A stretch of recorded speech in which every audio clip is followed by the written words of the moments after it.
បិទទ្វារបេះដូងឲ្យនៅទំនេរមិនទាន់ស្នេហ៍ទេព្រោះអីមាសមេនៅមានរវល់ជួបស្នេ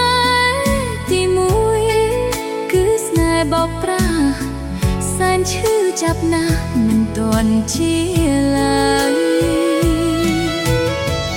បិទទ្វារបេះដូងឲ្យនៅទំនេរមិនឲ្យខុសទេសូមឲ្យមាសមេស្នេហ៍លើកទីពីរចាំទុកប្រព្រានកុំចង់បោកស្រីចាំលុះថ្ងៃខ្សែមិនចាញ់ទៀតឡើយ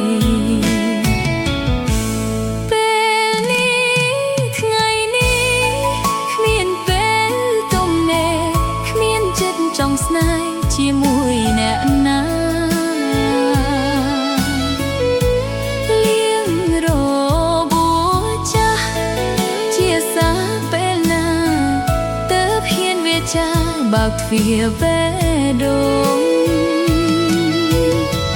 សូមទុកបេះដូងឲ្យនៅទំនេរមិនទាន់រៀងទេឆាកលខនរឿងស្នេហ៍បរោក្បត់ស្រី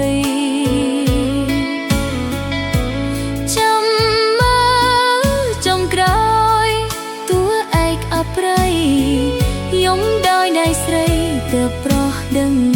ខ្លួន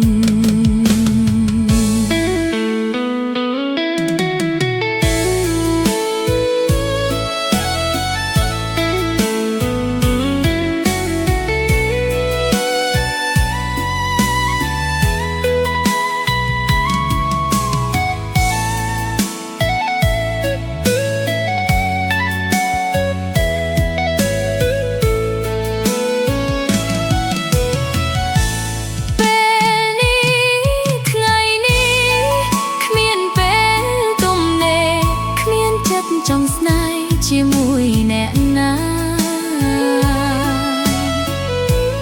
លៀងរ